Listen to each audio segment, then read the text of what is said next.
24일 JBCN 뉴스 시작하겠습니다. 아마 시민분들 기억하기조차 싫으실 겁니다. 지난 5월이었죠. 우리 국민을 온통 공포로 몰아넣었던 메르스 사태. 지역 경제는 바닥을 치고 심지어 첫 확진 환자가 발생한 경기 평택 지역은 유령도시라는 말까지 나올 정도로 심각했었습니다. 정부는 더 이상 문제가 없는 한 오는 29일 메르스 종식을 선언한다고 공식 발표했는데요. 평택시도 평택, 메르스를 넘어 희망을 쓰다라는 백서 최종 보고회를 어제 가졌습니다. 그런데 이 자리는 비평이 쏟아지는 성토장이었습니다. 보도에 박혜리 기자입니다. 지난 5월부터 확산된 메르스 사태는 그야말로 국가 위기 선포까지 거론될 정도로 심각했었습니다. 학교는 대대적인 휴업에 들어갔고 매출은 반토막이 날 정도로 지역 경제는 곤두박질 쳤습니다. 첫 확진 환자가 발생한 경기 평택 지역은 유령도시라는 말까지 나붙었습니다. 지금까지 통계된 국내 메르스 감염 환자는 186명에 이르고 이 중 36명이 사망한 것으로 나타났습니다. 정부는 국내 유일하게 양성 환자로 남아있던 80번 환자가 최종 음성 판정으로 확정되면서 오는 29일 공식적인 메르스 종식을 선언할 예정입니다. 경기 평택시도 어제 오전 종합상황실에서 평택, 메르스를 넘어 희망을 쓰다라는 메르스 백서 최종 보고회를 가졌습니다. 한 사람 한 사람들의 노력이 결합되고 그들의 노력들이 결합되어서 62일 만에 이러한 메르스를 최종 종식시킬 수 있었다고 보여집니다. 하지만 연구 보고가 끝나자마자 회의장은 비평이 끊이질 않습니다. 첫 번째 포문은 지역 일간지 기자의 질문으로 열렸습니다. 백서 연구 내용 자체가 알맹이가 없다며 아예 대놓고 비평했습니다. 백서를 만들어봤자 이거는 공공기관에서 열심히 하셨다는 거 제가 인정 안 하는 거 아닙니다. 인정은 하는데 그 부분에 대해서 그 자기네들 잘했다는 소리밖에 안 들어가 있는 거지. 어떤 과오가 있고 그걸 토대로 해가지고 향후에 어떤 부분들에 대해서 우리가 고쳐나가야 되고 시정해 나가야 되고 그런 부분들이 전혀 하나도 없다는 겁니다. 이게 무슨 백서입니까? 솔직히 말씀드려서. 비평은 토론회 수준까지 치달았습니다. 정치인뿐 아니라 심지어 의료 전문가들까지도 백서 내용에 대해 전면적으로 문제 삼았습니다. 전체적인 내용이 정확한 사실과 원인 분석을 기록하기보다는 그저 베끼고 답습하는 수준에 가까울 정도로 허술하다는 겁니다. 예방 대책 아니면 우리 그 음압 격리실이 있으니까 거기에 아예 음압 격리해서 치료를 한다든가 여러 가지 대책을 할 수 있었습니다. 그렇게 됐었더라면은 그 삼성 서울병원에서의 그 사태도 없었고요. 그러니까 그런 거에 대한 얘기가 없으면은 이거는 아무 그 의미가 없는 그런 백서라고 생각합니다. 진실을 담아 주십시오. 진실을. 허구 말고 진실. 성모병원에서 가장 초기 단기에서 겪었던 혼란, 그리고 질병관리본부, 보건복지부와의 갈등 관계, 중앙정부와 지방정부와의 갈등 관계. 이번엔 시정 홍보지란 비판까지 쏟아졌습니다. 역사를 기록하고 정확한 정보를 게재해야 하는 백서가 마치 평택시장을 홍보하는 수준이라는 겁니다. 백서, 물론 시장님께서 이 백서는 저희가 그동안 있었던 일을 기록하는 것이라고 말씀을 하셨는데 저는 그렇지 않다고 봅니다. 물론 기록하는 것도 좋지만 이게 무슨 시정 홍보지지 이게 백서입니까? 시민에 의해서 우리가 행정이 움직여졌다는 부분이 이런 데 백서를 담아내야 시민들이 알고 이런 것들을 행정 부분에서도 담아서 앞으로는 이런 조치를 안 겪어야겠다는 생각이 드는 부분이 여기에 많이 좀 빠져 있어요. 공재광 시장은 귀에 거슬렸다는 듯 발끈했습니다. 그러면서 다소 부족한 부분에 대해서는 전반적인 수정을 주문했습니다. 또 좋은 의견 나오면 보완하시는 거죠. 너무 비약하지 마시고 의원님께서 말씀하신 거 다 수렴해서 또 반영을 하겠다는 말씀을. 결국 이날 메르스 백서 내용을 두고 정치인과 의료 전문가, 심지어 언론인들까지도 수준 이하로 평가했습니다. 이비경 여기 병원장님도 계시고 굿모닝 병원 원장님도 계시는데 여기 병원 원장님들 인터뷰하셔가지고 실질적으로 어떤 부분에 초기 대응에 미입을 했었고 어떤 부분을 보완을 해야 되고 이런 인터뷰 하셨습니까? JBCN 뉴스 박혜리입니다. 네, 다음 소식입니다. 어제는 국회 국토교통위원회에 경기도 국정감사가 있었는데요. 송탄 상수원 보호구역 해제 문제에 대해 새누리당 이우연 의원이 경기도 차원의 적극적인 개입을 요구했습니다. 또 새누리당 이노근 의원은 판교 테크노밸리에 대해 특혜 의혹을 제기하기도 했는데요. 자세한 내용 전해드리겠습니다. 국회 국토교통위원회의 경기도 국정감사가 진행된 5일 경기도청 대회의실. 새누리당 이우연 의원이 현재 용인시와 평택시가 첨예하게 갈등을 빚고 있는 송탄 상수원 보호구역에 대해 입을 열었습니다. 평택시가 수질 보호를 위해 규제해온 상수원 보호구역은 용인시 면적의 10%를 차지하고 있는데 이 때문에 용인 시민들이 36년째 재산권에 피해를 입어왔다는 겁니다.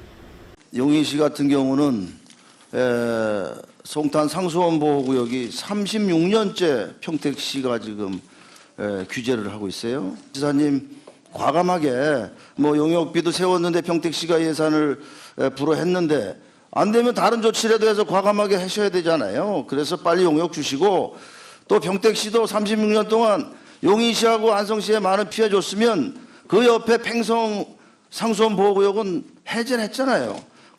평택과 용인의 갈등이 끊이지 않고 있고 큰 싸움으로 번질 수 있다며 이 문제를 남경필 경기도지사가 과감히 해결하지 않으면 앞으로는 도에 찾아와 삭발과 함께 직접 시위하겠다고까지 말했습니다.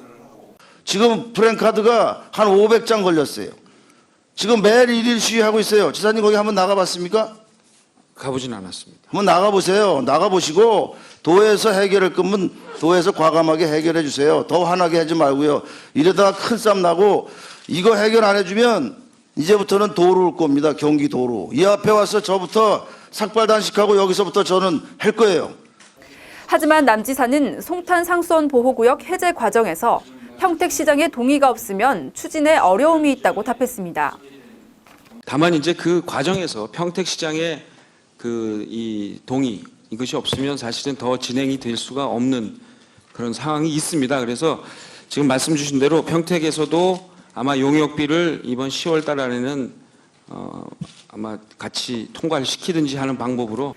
남 지사의 답변에 이 의원은 송탄 상수원 보호구역이 표시된 용인과 안성의 지도를 펼쳐 보이면서 언성을 높였습니다.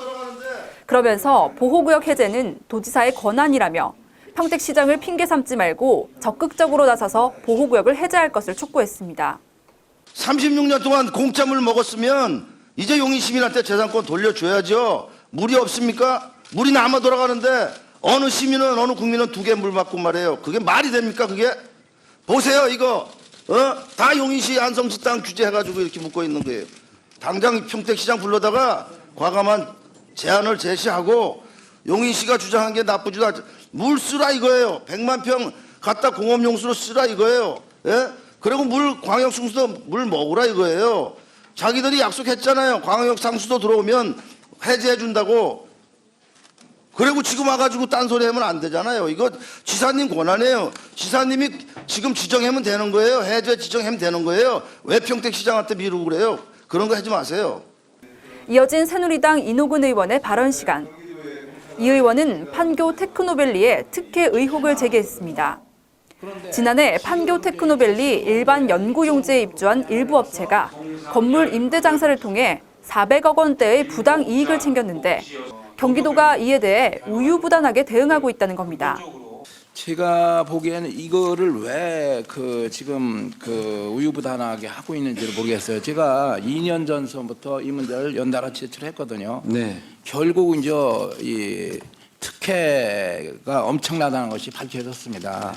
지금 현재 조사한 거로 보면 25개 빌딩 소유자 중에 16개 업체가 조건 이행을 안 하고 있거든요.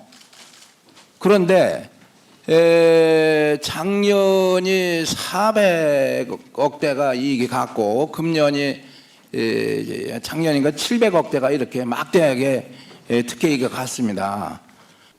이에 남 지사는 일부 임대를 허용하고 지키지 않을 경우에는 강력한 제재를 가하는 것으로 구체적인 제도를 개선하겠다고 답했습니다. 크게 얘기하면 이렇습니다. 제도 개선의 방향은 일부 허용을 해줄 겁니다. 이게 현실에 맞춰서 많이가 아니고요. 일부 임대를 허용해 주는 것으로 좀 터주면서 그러나 그것을 지키지 않을 경우에는 아주 강력한 제재를 하는 것을 내용으로 해서요. 이외에도 이날 국토교통위 경기도 국정감사에서는 경기도의 장기 미집행 도로와 서민 주거 안정을 위한 공공 임대주택 공급 등에 대한 문제들도 지적 대상이 됐습니다. 네, 다음은 오늘 국토교통위 경기도 국정감사 현장에서 화제가 됐던 말들을 정리해봤습니다. 오늘 경기도 국감 말말말 첫 번째입니다. 도지사님 그리고 지역구 국회의원님들 제2경부고속도로 문제 빨리 해결해야 될 것 같습니다. 오늘 이우현 의원이 주차장을 방불케 하는 경부고속도로 체증 문제로 도민들이 가장 큰 피해자라며 다음과 같이 말했는데요. 어떤 내용인지 보시겠습니다. 아까 그 제2경부고속도로 우리 경기도에서도 이렇게 좀 더 적극성을 가지고 경기도민들이 가장 많이 피해보고 있습니다. 지금 많은 경기도민들이 차만 타면 짜증나고요. 서울 가서 몇 시간씩 걸리고요. 그래서 아마 지사님하고 경기도 국회의원들 오래 살 거예요. 욕을 하도 해가지고 도민들이. 국감 말말말 두 번째입니다. 이찬열 의원이 경기도 재정 자립도가 어떻게 선순환이 아니고 역순환이 되는지 지적하면서 자료를 준비했는데요. 남경필 지사도 기다렸다는 듯 자료를 보여주며 답변하자 이 의원이 자료를 누가 준비해줬냐며 농을 건넸는데 남 지사의 답변 어떤 내용인지 보시겠습니다. 왜 이렇게 모든 지표가 선순환이 아니고 역방향으로 조정이 되는 건지. 재정 자립도 문제는 뭐 전국적인 상황이고 이건 중앙정부에서 좀 풀어주실 문제입니다. 그럼? 예, 부채는 하향되고 채무는 지금 1,000억이 늘었는데 이건 자동차 판매 대수가 늘어서 그런 거고요. 이거 자료를 누가 지사님한테 다 드렸구먼 그대로 답변을 해놓은 거 보시니까. 예, 그래서 판때기를 하나 만들어 놨습니다. 그래서 국감 말말말 마지막입니다. 하태경 의원이 청소년 축구대표팀이 평양을 방문했을 때 어떻게 국내와 연락하냐면서 북한에서 외국인이 오면 로밍폰을 빌려준다는 말에 남 지사가 그때 방북 허가만 됐으면 본인도 거기 갔을 거라면서 말하자 하 의원이 다음과 같이 말했는데요. 어떤 내용인지 보시죠. 제가 들었어요. 외국인들이 평양 내리면 로밍폰 빌려준대요. 네. 우리도 그거 쓰게 해달라. 우리도 똑같이 북한 오면 로밍폰 빌려주고 뭐 이런 거는 충분히 가능할 것 같다 하는 생각이 들고요. 예. 그다음에 저도 원래 갈 뻔했었습니다. 아 그때. 예, 근데 이제 방북 허가가 안 돼서 그때 갔었으면 전 세계가 주목을 했을 텐데 남지사 억류되냐 안 되냐 아쉽습니다. 네, 다음은 간추린 소식입니다. 염태영 수원시장이 생태 교통 시범도시 권한을 이양하기 위해 남아프리카 공화국 요하네스버그에서 열린 제2회 생태교통 페스티벌 개막식에 참가했습니다. 초대 개최도시 시장 자격으로 참석한 염 시장은 지난 4일 열린 개막식에서 생태교통 도시 상징인 골든바이크를 팍스타우 요하네스버그 시장에게 건네는 이양식을 진행했습니다. 수원시는 지난 2013년 팔달구 행궁동에서 제1회 생태교통 페스티벌을 열고 9월 한 달간 차량 통제를 제한해 주민 4,300여 명이 도보와 자전거, 전철 등을 이용하며 생태교통 체험을 했습니다. 염태영 시장은 이양식에서 수원시는 생태교통 페스티벌을 통해 도시 재생 모델을 만들었다며 요하네스버그는 넬슨 만델라가 인종차별 정책을 종식시킨 것처럼 사회 통합을 이루는 계기가 되길 기대한다고 전했습니다. 안성시는 시 승격 18주년을 기념해 안성시민체육대회를 지난 3일 안성종합운동장에서 개최했습니다. 이번 대회는 육상과 축구, 단축 마라톤 등 정식 종목을 포함해 모두 11개 종목에서 약 1,000여 명의 시민이 참가해 열띤 경쟁을 펼쳤습니다. 특히 올해는 처음으로 시민 노래자랑을 마련해 시민들이 흥겹게 어울리며 화합하는 자리가 됐습니다. 이날 대회에서 황은성 안성시장은 오늘 시민체육대회가 안성인의 기상과 패기를 드높이고 우리에게 큰 화합의 에너지가 됐길 바란다고 전했습니다. 어제에 이어 오늘도 나들이 즐기기 좋은 날씨 예상되는데요. 다만 오전에는 안개가 끼는 곳도 있어서 출근길 교통안전에 유의하셔야겠습니다. 오늘은 일교차가 크고 대기까지 건조해져 감기 지수가 높습니다.